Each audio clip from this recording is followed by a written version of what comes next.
Okay, good morning. We are learning Le'ila Nishmas Mindel, Mariam Bas Kalman Reuven, her Neshama Shem and Aliyah. We are on Yud Aleph, Amud Aleph for the two dots. Some more Agadata, some more memros from the same setup of people. Amarav, Vamarav, Bar Mechasi, Amarav Chama, Bar Gurya, Amarav, right? That same chain, that same tradition. What is a new halacha? Kol ir shegagoseha givon beis haknesses. Any city which its rooftops are taller than the shul, l'sof charva, the city is going to be destroyed. Okay, some pretty harsh statements. Shenemar l'romim es beis elkeinu lahamid es charvosav. Okay, so the pasuk over there, the pasuk is in Ezra, and it speaks about the fact. I'll read you the whole pasuk here. Avadim anachnu v'avodaseinu lo ozavnu elkeinu v'yetzalenu ches lefnei malchei faris l'sislanu michi l'romim es beis elkeinu. So basically speaking about the fact that we are slaves and we didn't leave God behind, and God went ahead and gave us sustenance through the king of Persia, to reestablish, to re-elevate the house of Hashem, and to reestablish and to build the places that are destroyed. The implication if the places of if our Beis HaKnesses or the Beis HaKenu is not taller than our homes, then that's what caused the destruction. Okay, so the Gemara says, this is true with houses of with different towers and things of that nature. There's no issue. Why is there no issue? So Mepharshim explain that when you have a tower, it's slanted, and therefore no one's really living at that space higher than the shul. The idea is you shouldn't be having a living space higher than the shul, even if your home is actually taller than the shul. The concern is having living space above the shul. So as long as it's like sloped rooftop, and therefore you're not able to be doing things above there, that's not an issue. Keep in mind, certainly in Israel, many people have rooftops where people were using things, so therefore the rooftop was flat. But if you have slanted roofs like us, as long as the slanted area, as long as the area that people are using is lower than the shuls, then it's okay. It's a little trickier in communities like ours where you have so many different shuls. What exactly is halacha? And Mepharshim also point out that now there are those who are meko, because once you have other people, let's say non-Jews, who have houses which are already taller, you come to the community, house is already taller, it's already lost its ability to dominate the skyline, and therefore there may not be the same level of isser, and there are those who are therefore meko and saying that you're allowed to have taller houses. You look around, clearly it seems like people are not so makbid, but it's something to think about, something to look into before adding an extension, adding a few levels to your house. If it's mutter, and again, you'd have to think about which shul am I comparing it to. Which shul is the one that I have to be conscientious of? Is it the shtibel down the block, which is like sub basements, okay, or is it the huge one, 100 blocks away, which happens to be toweringly high? Okay, so whatever, longer discussion, but it's something certainly to think about before building onto a house. Apartment buildings would be different. That's a good question. In Israel, they have all the apartments. Yeah. The basement is. Yeah, that's a good question, right? And the point is in Israel, that's a good question. Yeah, I don't know. It's a good question. Why they shouldn't be? They shouldn't be. It's the same idea. I mean, the basic idea of you have a building towering over, and you have usage there. I don't know. Never looked into it. It's a good question. I don't know. Okay. Yeah, sorry. Yeah, I guess if you turn your home into a base medrash, then you're good to go. So another reason to create breakaway minyanim and shtivels, then you'd be okay. I guess so. Okay. Amar Rashi and Abdil Masa Mechasi de Locharva. Rashi said, I ensure that Masa Mechasi, this place he lived, was never destroyed. Meaning, it sounds like either he prevented people from building too high, or some of Farshim say he actually forced people to break their homes and build it lower. Which some of Farshim, based on that second interpretation, say it's not only that you have an obligation not to build, but you have an obligation to also lower your homes based on how you understand Rashi. So the Gemara says, no, v'har charva. So the Gemara asks, what are you talking about? Mas Mechasia. Okay, we have to know the history of Bavel, but Mas Mechasia was a destroyed city. It got overrun. So the Gemara says, Me'osa avan lo charva. Rashi is saying, I made sure that it wasn't that sin that caused it to get destroyed. Yes, it did get destroyed, but not because of that sin. Okay, bottom line is, there are clearly a lot of details, some good questions were just asked, but if a person's building a home, something to think about the height of the home, it's something worth considering about how it relates to the shul. And the basic idea is that a shul should be the towering structure in a community. It is the most important one, and therefore we wanted to look up to it, and our home should not be a place that is taller. Okay, another memra from the same lineage.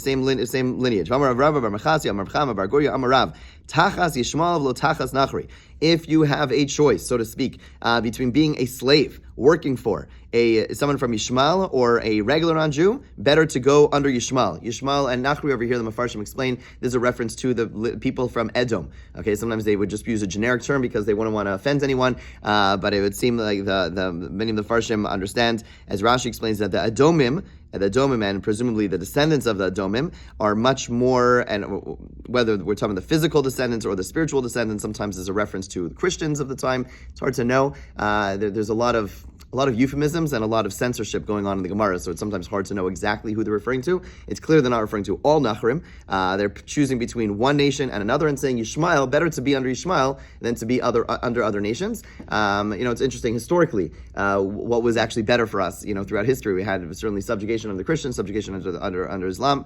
Probably for much of history, I'm not a historian, but one could probably make an argument that generally under Islamic ruler was better. There's certainly some fanatical rulers that was not the case, but for the most part, that's probably true. Okay, tachas nachri v'lo tachas chaver. Better to work chabar, I think is the term. Better to be under this nation of the Nachrim, whoever it is, and not chabar. Chabar is a nation which is associated with the Persians, apparently a very cruel nation. Tachas chabar, better to work under this person, v'lo tachas talmid chacham, and not to work under talmid chacham. Wow, what's going on over here? What's going on over here is that we have an obligation to respect and act respectfully to a talmid chacham, and it's very hard. It's very hard to be able to do so all the time.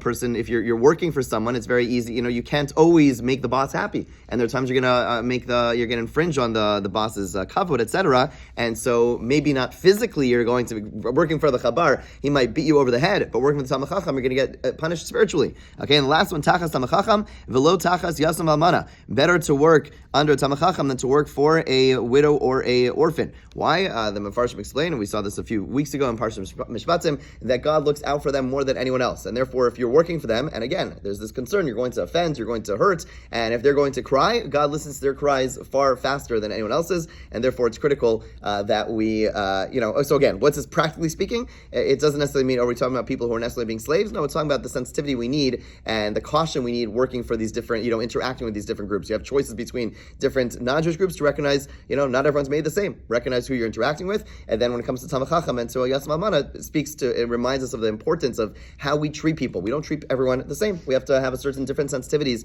around different people, and that is what we're learning over here. Okay, another member from the same people.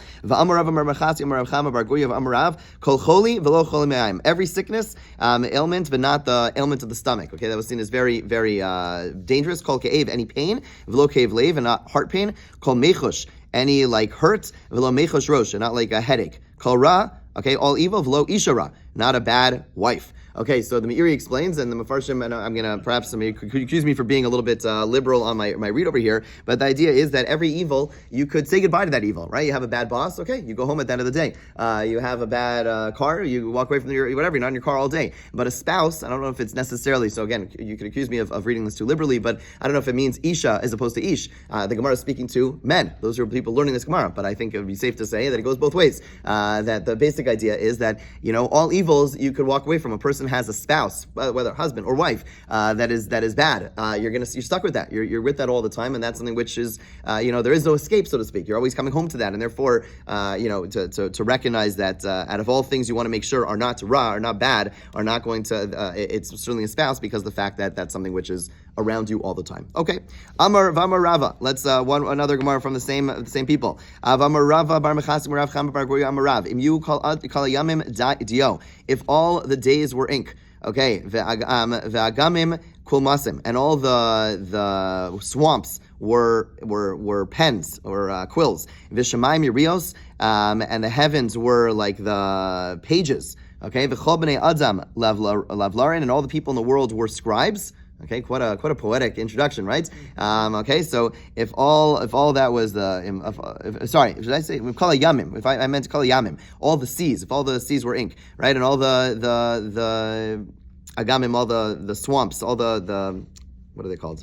Marsh. Thank you. There's a word. Were quills. Basically, if you had all the scribes in the world, you would not be able to write the depth of the minds of the government. The amount of thought that goes into the government is impossible to quantify. Too much. We'll come back in a second to explain what we're trying to teach. Micro, what's the pasuk that supports this? Shemayim l'rom v'aretz la'omek.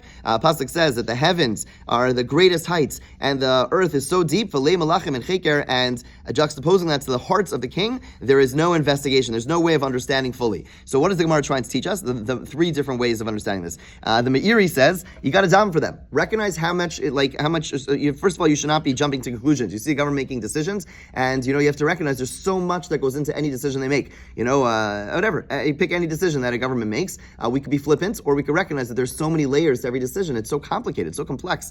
Statesmanship is not simple at all, and the Gemara is recognizing that, and therefore the Gemara says what we're trying to learn is A, don't jump to conclusions, and therefore B, daven for them. Recognize the complexity, and therefore daven for the well-being of the government. The Ran says no, the opposite. Well, not the opposite. He says the takeaway that we should have over here is that we should stay away from governments. Recognize that don't involve yourself. It's too much. It's impossible. It's impossible for a person to properly, be involved in government because just the decision making is too complicated, and therefore stay away. And the Sfas Emes says it's rather teaching us more about like a perspective to recognize that what a king, a queen, a president needs to properly do anything is this level of understanding, and to recognize when you see them making a decision, to recognize that ultimately everything is from Hashem. In other words, there's no way that the king or queen is able to actually, it's almost saying the opposite. As opposed to the first two approaches saying that they actually are therefore so smart and so brilliant, the Sfas Emes says, no, their decision making is involved so much, it can't be quantified how much is involved in any decision they make and the ramifications,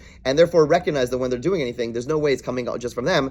Ultimately, everything is from Hashem. Okay, so one way or another, when we look at government, there's something that we should, so the Sfas Emes is like almost to take away, to recognize like the Yad Hashem you read the news, and what are we reading? Okay, so Biden made this decision, Haley stepped out, or to recognize the Yad Hashem in governing, in watching over the governments and helping them make those decisions. That is the perspective. That's what we're trying to recognize, because the ramifications of each of these decisions is so incredibly vast. Okay, fine. Those were the different takeaways, and I believe this is the last one from this lineup. Rav bar Machasi, Rav Chama bar Guria, Rav Yafa Tanis Lechalom Ke'esh Lina Ores. A fast for a bad dream is like fire for flax. In other words, fire consumes it very easily. Okay, so basically, if a bad dream, and the whole Gemara in Brachos, for those who learn Brachos, is like a long discussion about Gemara about how effective dreams are. Yes, no, but ultimately Gemara, fine. But the point is that if a person has a bad dream, it is nice, it is good for it to fast. It destroys the badness of the dream. Okay, Rav Chisda. Rav Chisda qualifies that and it says Uvova Yom, specifically if you fast on that day. From Rav Yosef, Afilu b'Shabbos. You're even allowed to fast on Shabbos. Okay, tremendous. Now, fasting is typically usher on Shabbos. So what's going on over here? So the Mefarshim explain why is fasting usher on Shabbos. We have an obligation to enjoy Shabbos, to have oneg Shabbos. But if you are so worked up because of this bad dream and it's bothering you, and so the only way to negate that negativity, that angstiness, that distress is to fast, and that counters that feeling of distress, and therefore for you that's an oneg. However, the Mefarshim do say if a person does, I think Gemara is going to say that if a person does go ahead and fast on Shabbos, which is okay, it's allowed, you're not obligated here, it's allowed for persons to do so, you have to also fast because of the fact that you fasted on Shabbos. Okay, so you end up doing two fasts. In other words, a person wakes up in the morning, Shabbos morning, like, oh my gosh, terrible dream. So, but the Mefarshim point out, it says yafeh. It's nice, which doesn't mean it's obligation. It doesn't say if you have a bad dream, you must fast. If you have a bad dream and it's bothering you, you're allowed to fast, and it's good. It helps. Now, that only works on the day, and therefore, if you had a bad dream on Shabbos, you'd be allowed to fast on Shabbos. But the problem is, and it's allowed, but it's not fully allowed. It's allowed, but if you did it, which is fully, you didn't do anything wrong, you have to now fast because there is something on some level wrong that you fast on Shabbos as well. So you fast on Shabbos, and then you pick some day of the week that you fast to make up for the fact that you ate, or that you did not eat on Shabbos. Okay, fine. The Gemara now gives a story. V'shua b'reid Rav Idi ikla levei Rav Ashi. Okay, he went to Rav Ashi's house. Avdi le igla tilsa. He made for him like a very prime calf. Okay, different ways of understanding what an igla tilsa is, but the bottom line is he made him some delicious food for Shabbos. He prepared this beautiful Shabbos food. Shabbos food. Amr le litomar midi. Rav Ashi said to Rav Shua b'reid Rav Idi, eat something. Amr lehu b'tani sesivna. He said, I'm eating I'm fasting. Amr le Rav Ashi said to him, lo savar le mar lahad Rav Yehuda. Don't you hold of what Rav Yehuda said to Amar Rav Yehuda? Lova adam taniso pareya. If a person starts a fast, meaning we're not talking about a tanis tzibor, but a person starts their own personal fast, and for some reason they have to break it, you're allowed to break it, you borrow against another day. You say, okay, I'm going to eat today, and I'll fast tomorrow. Right? In other words, a person is allowed to break their fast. Again, not a tanis. You can't do this like on tanis esrei. Like, oh, I'm not in the mood. I'm going to do the next day. No. But in a personal fast, you would be allowed to borrow and pay it back. So why don't you do that? Amalei tanis chalom. Who? He says, no. This is not just any fast. This is tanis chalom. Tanis chalom. V'amarav mechas maracham v'argur yamarav yafa tanis chalom ke'ish lena ores v'armechizdav v'bayom v'armech Yosef fil b'Shabbos. Right? So since we learned that the fast has to happen on that day, even on Shabbos, it's not a day that I can't mess around. Meaning, if it was just a fast, I said, okay, I don't know, whatever, I'm fasting for whatever reason, then I'm allowed to borrow and make it back another day. But if it's a tanis chalom, I have to do it on that day, and that's why he's not allowed to borrow, so to speak, push off and fast another day. Okay. For us, this is not We don't even, if you make a mistake and don't fast on a fast day that you have, we don't do the tashlumin.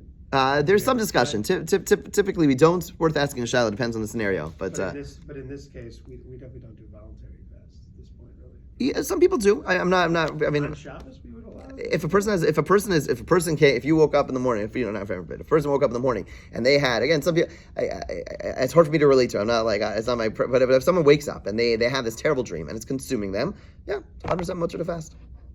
100% mutter to fast. I would encourage them, whatever. If that's, you feel better doing that, then yeah, do it. I wouldn't tell people on their own to go fast on a dream. If someone's like really worked up, then yeah.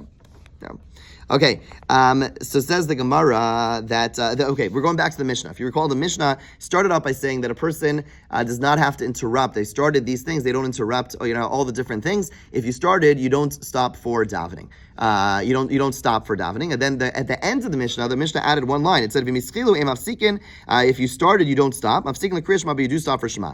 Now, what's interesting is that it says it twice in the Mishnah. The Mishnah began by saying that you don't, it said, and then like a line later it said letfila, right? So it says it twice that you don't stop for tefillah in the Mishnah. Clearly there's something redundant going on over here. So Gemara says the Tana the Reisha mafsikin. So the first line before it said in the Mishnah you don't stop. So why does it say again if you started you don't stop? Why do you say that twice? So Seifa on the Divrei Torah. The Seifa of the Mishnah is talking about a person who learns Torah. And talking about a very unique particular scenario where a person learns Torah, and there it's saying if you already started learning, you don't stop for davening, but you would still stop for Shema. If you're learning, you don't stop for davening. Guys, we're going to just learn all morning today. No, we'll see. It doesn't apply to us. Okay? Tanya, because we learned in the Brisa, people, the scholars who are learning Torah, they stop for Shema. Shema, as we mentioned, is Doraisa. And you don't stop for Tefillah. Rav Yochanan qualifies this and says, Loshanu elikon Rav Shimon bar Yochai v'chaverov. We're not talking about you and I who are studying over here, as special as that is. We're talking about people like Rav Shimon bar Yochai and his friends. Shetorasan umanusan. Torah is their life, meaning that they are totally engrossed. Aval kagon anu, but like us. This is Rav Yochanan speaking. He's not just that Rav Yochanan learned all day, but he was saying still, like us, we're not on that level. Mafsikin l'kriyas Shema u'letzvila. We stop for Shema and Tefillah. Okay. Now the Gemara asks about Tanya. We learned in the Brisa, that we have another Brisa which says you don't stop for Tefillah. We just established. Okay, let's just pause. Again, the Gemara is establishing that for real Torah scholars like Rav Shimon bar Yochai, which if Rav Yochanan says not like us, that means not relevant anymore, certainly. But fine. The point is that there is this halacha that if you were on the level of Rav Shimon bar Yochai, you would not stop for Tefillah, you would stop for Shema. Okay? For those people. But then we have another Brisa which says not only do you not stop for Tefillah, you also don't stop for Shema. It's a mastira, right? Again, let's read that question. Vatanya, we learned to the Brisa, Kishem Shem Mafsik Tefillah, Kach Im Mafsik Kriya Shema. Right? We have a Brisa which says you don't stop for both Tefillah and for Shema. And to the Gemara, Kitanya Hi Ibur Shana. We're talking about the calculation of the year when the Beis Din would get together and try to figure out if they should make an extra month. Okay, so we get together at the end of Adar to see if they should add a second Adar in order to ensure that Pesach will fall on Nisan. Like this year, we have an Ibr year, we have another year, but it was not. They didn't have a calendar back in the day. They would calculate it. That is the Rav Ada bar Hava v'cheintanu sabi de Hagronia Amar Elazar Batzodik Sheinu Askum Ibur Hashana B'Yavne. When we were working on the question of whether they should be adding an extra month in the year in Yavne, that's where they all gathered. La Yinu Mafsikin Lo LeKriyashma V'Lo They wouldn't stop for either. Why is that? The Mefarshim explained that that's Tzorach Rabin. Okay, that's a whole different level. When something which is the need of the public, it's critical, and that you push off the month. That they're preparing something for the rabbin, for the masses. Then you would not stop, but for everything else, you would stop. There's a whole interesting discussion about osik b'mitzvah, pater min mitzvah.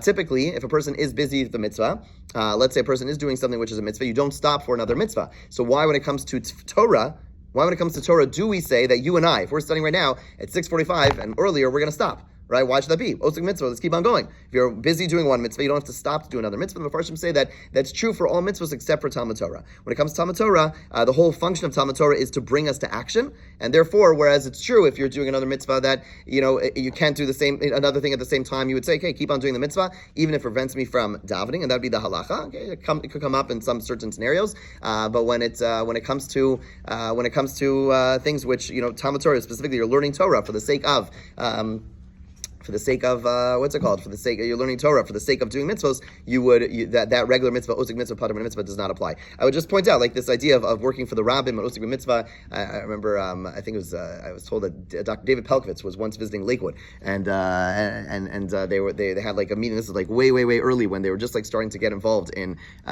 issues of abuse and trying to address these types of issues. And apparently there was like some hesitation. There was like, okay, we got to daven mincha, and it was like mincha time. It's getting late, and Rav Matziel Solomon, who was like the mashgiach, who was basically convening the meeting, said, "What are you talking about? Like, we're focusing on the rabbim, osig mitzvah. We're saving people's lives over here. Like, forget it. Like, we're not davening right now. We have to finish this meeting, and whatever." They pushed off davening.